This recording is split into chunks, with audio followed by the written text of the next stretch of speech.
Bonsoir à tous, heureuse de vous retrouver pour ce rendez-vous d'information francophone sur Al-Oula. En voici le sommaire.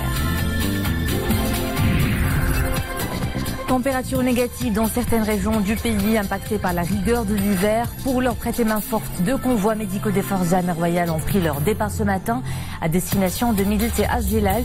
Une opération humanitaire sur haute instruction de Sa Majesté le Roi, chef suprême et chef d'état-major général des phares. À Tokyo, son Altesse royale, la princesse El Hasna, récompensée pour son engagement en faveur de la cause environnementale.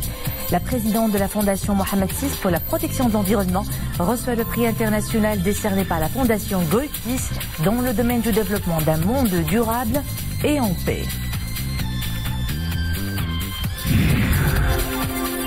La perle du désert d'Arla, hôte du 11e Festival international de la mode africaine. Au programme, défilés, expositions, concours de top modèle et musique.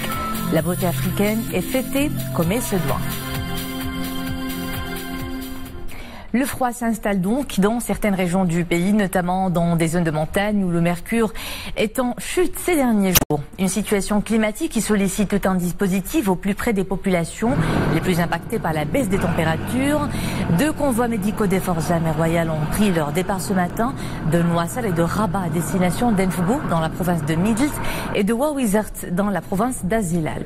Une opération humanitaire dans le cadre du déploiement sur hautes instructions de Sa Majesté le Roi, chef suprême et chef d'état-major général des phares de deux hôpitaux médicaux chirurgicaux de compagnie des phares. Le convoi destiné à Enfgou est composé d'un staff médical multidisciplinaire, de personnel de soutien et de divers équipements et moyens techniques pour mener à bien leur mission. Il compte 18 médecins de différentes spécialités avec notamment un chirurgien viscéral, un anesthésiste réanimateur, un ORL, un interniste, un ophtalmologue, un gynécologue, un pédiatre et un dentiste, ainsi que 5 médecins généralistes. Le personnel paramédical de cette unité hospitalière est composé de 19 membres, dont 6 infirmiers, une sage-femme, un technicien de laboratoire et un préparateur en pharmacie, et près de 60 tonnes de matériel, d'équipements médicaux et médicaments sont acheminés à destination d'Enfgou. Le convoi concernant l'hôpital de campagne qui sera déployé à Wawizart comporte autant de moyens humains et matériels. Le convoi est composé de 4 camions transportant 12 tonnes de médicaments et une cinquantaine de tonnes de matériel médical, d'une ambulance et de 2 véhicules des phares. Une équipe médicale composée de 16 médecins de différentes spécialités, de 19 infirmiers et d'un staff accompagnateur. Et ils vont effectuer dans le cadre de cette opération le déplacement pour superviser les opérations au profit des populations de cette région face donc aux rigueurs de l'hiver. À Tokyo, nouvelle distinction à l'égard de son Altesse royale la princesse El Hasna, présidente de la fondation Mohammed VI pour la protection de l'environnement et pour la noble cause que son Altesse royale porte au Maroc et ailleurs. Ce vendredi, son Altesse royale a reçu le prix international décerné annuellement par la fondation Goy Peace pour récompenser le travail ou l'influence d'une personne pour le développement d'un monde durable et en paix. La remise de ce prix s'est déroulée dans le cadre du forum créé demain. Aujourd'hui, c'est une correspondance de notre envoyé spécial à Tokyo, Zakia Belkas, avec un récit de Mohamed Aïlishkar.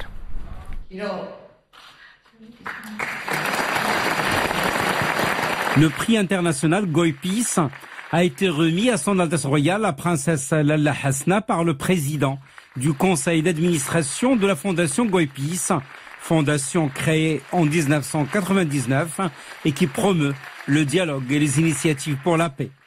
Le prix international de la fondation est décerné annuellement pour récompenser le travail ou l'influence d'une personne pour le développement d'un monde durable et en paix. Et en cette année 2018, c'est donc l'engagement de toute une vie de son Altesse royale la princesse El Hasna pour la protection de l'environnement que la fondation Goy Peace a voulu récompenser. D'ailleurs, dans son allocution à cette occasion, son Altesse royale la princesse El Hasna a expliqué son intuition de mère au départ de cet engagement, intuition qui fut relayée plus tard par l'action et dans cet immense défi qu'est la protection de l'environnement, qui s'inscrit dans toutes les aspects de l'activité humaine, l'éducation est le moyen qui prime sur tous les autres, a expliqué son Altesse royale, avant d'ajouter qu'éduquer pour faire émerger une nouvelle humanité, en harmonie avec l'espace qui nous accueille, c'est le mieux que nous devons faire ensemble. Son Altesse royale, la princesse El Hasna, a également expliqué que face à l'urgence, il apparaît tellement profitable et efficace d'éduquer nos enfants, de leur inculquer une autre culture, à notre rapport avec le monde, à notre rapport avec les autres. Son Altesse royale qui a conclu son intervention en affirmant I am a daughter of Al-Maghrib, or the kingdom of the Je suis une enfant d'Al-Maghrib, le pays du soleil couchant. Et je viens aujourd'hui au pays du soleil levant recevoir ce prix. Entre nos deux pays, le soleil ne se couche jamais. The sun never goes down. I hope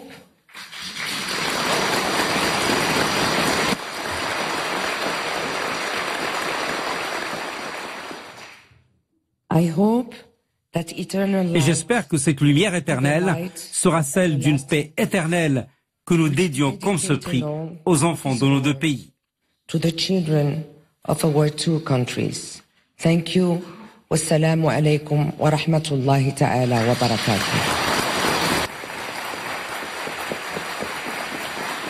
Un engagement pour l'éducation des enfants que son Altesse royale, la princesse Lalla Hasna, défend au quotidien avec la Fondation Mohamed VI pour l'environnement qu'elle préside. Et elle apporte un écho concordant aux valeurs de la Fondation Goipis. Les deux fondations ayant naturellement entamé dès 2014 une coopération qui se concrétise par des jumelages d'écoles du Japon et du Maroc et un partage d'expériences pour la protection de l'environnement. La remise de ce prix s'est déroulée dans le cadre du forum Créer demain aujourd'hui, forum qui a servi de cadre pour décerner les distinctions aux vainqueurs du concours international de dissertation pour les jeunes. En marge de la cérémonie de remise de ce prix qui s'est déroulée en présence de hautes personnalités marocaines et nippones et des ambassadeurs de 46 pays étrangers accrédités à Tokyo, son Altesse royale, la princesse Lalla Hasna, a également assisté à la table ronde sur le thème de l'intention à l'action, table ronde qui a été animée par 3 jeunes nippons sur la capacité des jeunes à relever les différents défis sociaux, leur persévérance pour réaliser le changement dans la société et traduire en action concrète la volonté du changement, et l'importance d'inculquer aux jeunes la confiance en soi pour surmonter tous les obstacles qui peuvent être rencontrés sur leur chemin. Les couleurs du ciel maintenant, avec d'abord les hauteurs des pluies ces dernières 24 heures. 19 mm ont été enregistrés à Casablanca, en Fa, 17 à Mohammedia, Agadir et Ait Melloul, 16 à Ifran, 15 à Tanger, 13 à Taroudon, 12 à Larache, Bni Mellal et Bni Slimane, 11 à El Jadida, 10 à Rabat, Nouassar, Kharibga et Ouarzazat, 9 à Safi, 8 à Stat, Marrakech et Tiznit, 7 à Sidi Ifni, 6 à Tétouan et Sidi Slimane, 4 à Kenitra et Guilnim et 3 mm enregistrés à Fès et Meknès. Et le temps reste pluvieux ce week-end. Dans un nouveau bulletin d'alerte, la météorologie nationale annonce de fortes pluies accompagnées d'orages dans les provinces d'El Haouz, Chichaoua, Taroudan, Laayoune et Terfaya. Et demain, cette situation météorologique concernera la province de Figuig. Et parallèlement à ce temps pluvieux et particulièrement froid dans certaines zones, l'élan de solidarité se poursuit. Coup d'envoi ce vendredi des opérations de terrain du programme Riaya qui vise l'organisation de caravanes médicales multidisciplinaires. C'est à Daïtaoua à Ifran que le ministre de la Santé a lancé le programme qui portera assistance à 2000 bénéficiaires dans cette région. Ahmed Al-Fadeli et Zakaria Moukimbila. Ces patients sont venus tôt ce matin pour bénéficier des services de soins offerts dans le cadre de l'opération Riaya. Ils ont droit à des consultations médicales dans plusieurs spécialités, à des traitements et à des dépistages. Plus de 2000 personnes sont concernées à Daïtaoua. Dans cette localité, nous faisons face au froid et à la neige. Quand j'ai eu connaissance du lancement de cette caravane, je suis venu afin de bénéficier de consultations. On nous a aussi donné des médicaments. Je remercie Sa Majesté le roi Mohamed VI pour l'organisation de cette caravane médicale en ces temps de grand froid. Il y a des consultations dans plusieurs spécialités, ophtalmologie, pneumologie, cardiologie ou médecine dentaire. Le programme Riaya comprend l'organisation de caravanes médicales multidisciplinaires. Objectif, assurer une large couverture sanitaire aux habitants des zones touchées par la vague de froid et les chutes de neige. D'importants équipements médicaux sont mobilisés, en plus de staff constitué de médecins spécialistes, d'infirmiers et de sages-femmes. L'objectif de cette opération, qui est l'opération Riaya, c'est d'arriver et de permettre aux gens qui se trouvent au niveau de ces localités, qui connaissent des précipitations très importantes, neigeuses et pluvieuses, et bien sûr leur permettre d'accéder aux services de santé, à savoir les consultations, surtout les consultations spécialisées, et bien sûr leur permettre d'avoir tous les médicaments nécessaires et les examens nécessaires. Au total, dans la province d'Ifrane, 162 sorties et visites des unités médicales mobiles et 17 caravanes médicales sont programmées pour cette saison, afin de répondre aux besoins des populations bénéficiaires, estimés à plus de 36 000 personnes. Les projets ferroviaires sur les rails. Pas plus tard qu'hier, l'ONCF a annoncé la mise en service effective du doublement complet de la voie entre Casablanca et Marrakech, ainsi que de la nouvelle gare Casa Voyageurs. La réalisation de ces infrastructures ferroviaires s'inscrit dans le sillage de l'inauguration la semaine dernière par Sa Majesté le roi Mohammed VI du train à grande vitesse Al-Bouraq, ainsi que le lancement des gares dédiées au TGV de Rabat Agdel, Tanger Kenitra, outre les nouvelles gares d'Oujda et de Ben Grir. Sarakatir. Casa Voyageurs, l'une des 4 stations où s'arrêtera le train à grande vitesse Al-Bouraq, a ouvert ses portes pour les voyageurs après des travaux de réaménagement et d'agrandissement qui ont duré près de 2 ans et demi. Un projet qui s'inscrit dans le cadre du programme de développement urbain intégré et durable de la ville de Casablanca. C'est l'occasion aussi d'étendre le concept de voyage Al-Bouraq sur les trains de ligne de Casa, Marrakech et Casa Fès, où tous les trains seront avec une réservation au préalable, soit la première classe ou la deuxième classe, avec une nouvelle gamme tarifaire qui est dans le même esprit et la même démarche et la même approche que la tarification d'Al-Bouraq. Et pour répondre à l'augmentation du trafic voyageurs et marchandises et augmenter la cadence au niveau de l'axe Casablanca-Marrakech, la ligne qui relie les deux villes a été doublée, ce qui ferait gagner 1 heure sur ce trajet pour le grand bonheur des voyageurs. Réduire le trajet entre Marrakech et Casablanca, c'est ça l'essentiel. Parce que avant c'était 4 heures je crois ou 4h30, maintenant c'est 2 heures, c'est efficace. Hein.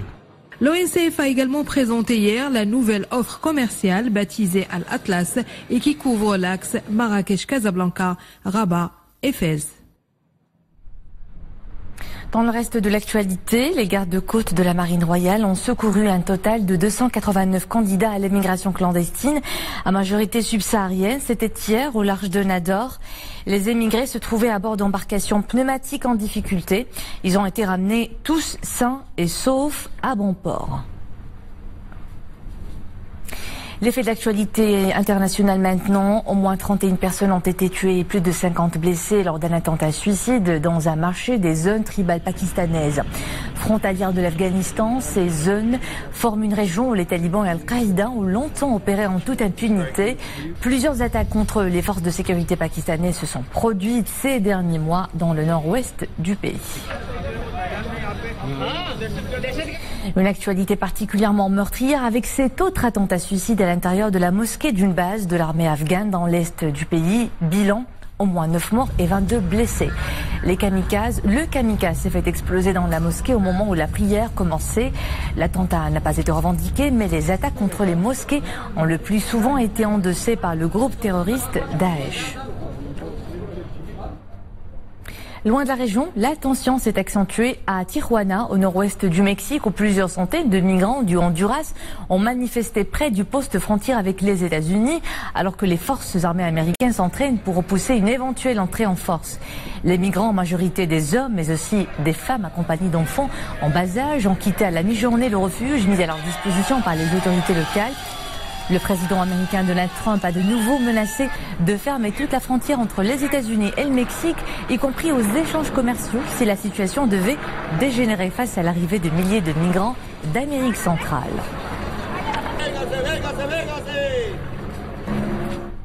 À la veille de la journée mondiale pour l'élimination de la violence à l'égard des femmes, coup de projecteur sur ce phénomène à multiples facettes et de brûlante actualité aussi. Près de 2 femmes sur 3 sont victimes de violences au Maroc. Certaines n'osent toujours pas en parler, d'autres brisent le silence, crient leur souffrance et revendiquent leurs droits. Assistés en cela par les centres d'écoute, des associations, à l'image du centre Habib Az-Zahli à Casablanca. Mounia Marouche. Ces femmes victimes de violences conjugales ont choisi de briser le silence et de témoigner. Dans ce centre dédié à leur écoute, elles relatent leur parcours de combattantes pour reprendre une nouvelle vie. Médecins, juristes et travailleurs sociaux sont là pour les épauler, les orienter et les aider à se reconstruire. Mon mari ne verse pas la pension familiale due à ma fille, toujours mineure. Je suis venue dans ce centre pour connaître les procédures. Ici, on m'a aidé énormément. On m'a même proposé des activités génératrices de revenus. Maintenant, je gagne en autonomie.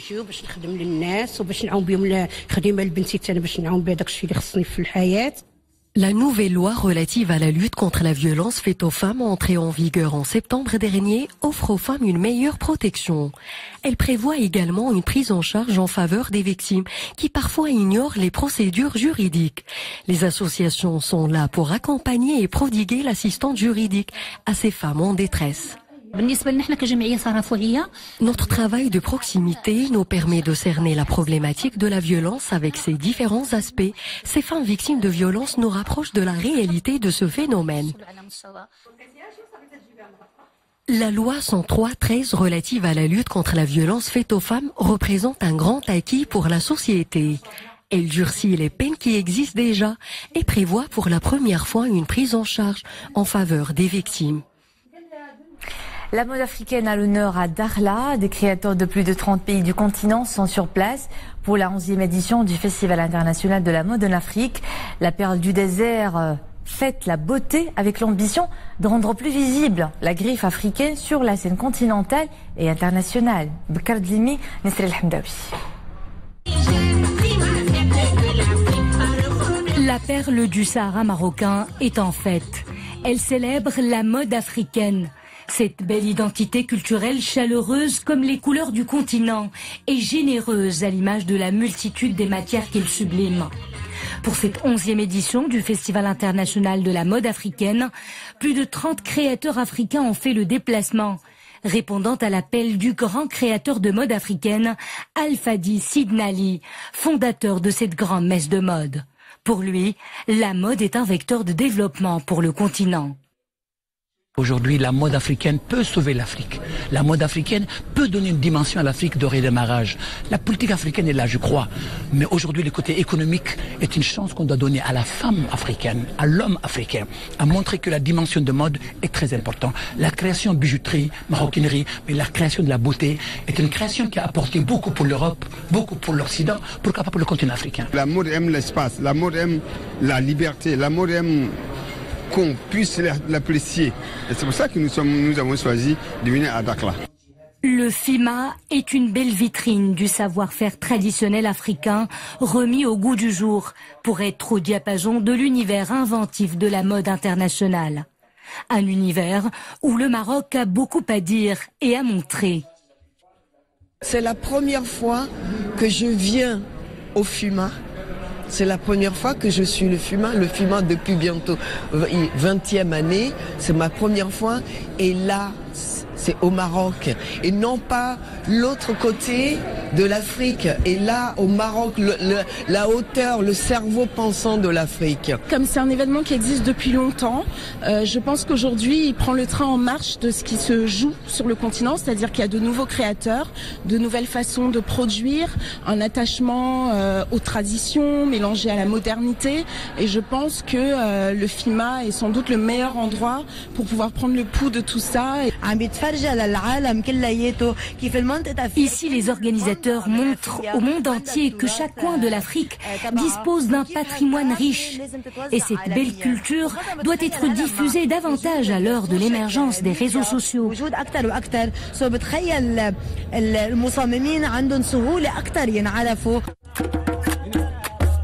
Les provinces du Sud s'illustrent encore une fois comme une terre où il fait bon se réunir, où il fait bon dialoguer et partager, cette fois-ci autour de l'art de s'habiller à l'africaine. Voilà notre visage réussi de la coopération Sud-Sud. Et c'est la fin de ce journal. Merci à vous de nous suivre. L'info est de retour à 20h30 avec Marie Melaufir. Passez une agréable soirée.